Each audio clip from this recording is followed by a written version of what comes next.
Donc il existe dans nos sociétés une dictature de la loi. Une dictature de la loi quand l'autorité politique ou quand l'autorité religieuse change les lois comme elle l'entend. Quand on a en main tous les pouvoirs, cela comporte des risques d'autoritarisme.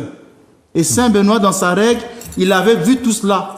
Il y a même une règle intéressante dans la règle de Saint Benoît. Elle concerne l'accueil des moines étrangers. Il dit que quand on doit recevoir, il faut faire de l'hospitalité, il faut recevoir. Mais il dit que la personne qui est reçue dans un monastère doit respecter les règles du monastère. Si les gens mangent à 8 heures, il doit venir manger à 8 heures. Si les gens vont au travail, il doit aller travailler. Il ne doit pas dire, moi je suis venu, je suis un mystique, je fais 20 heures de prière. Tu dois respecter la règle. D'ailleurs, dans la règle de Saint Benoît, il dit, vouloir se singulariser est une marque d'orgueil.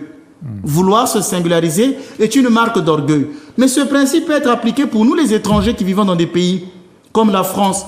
Ce ne sont pas les étrangers qui doivent venir dicter les lois de la France. Si dans un pays qui vous accueille, il y a des lois, il faut les respecter.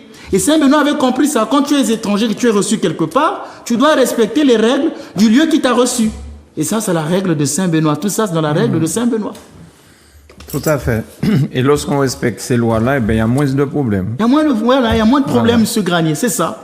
Alors, vous-même, Père Ménas, vous arrive-t-il de suivre la règle de Saint Benoît? Le Père Ménas est déséquilibré. Est-ce qu'il m'arrive de suivre la règle de Saint Benoît? C'est souvent ici que j'ai l'habitude de dire, je ne veux pas passer ma vie avec un téléphone à la main. J'ai toujours dit ça.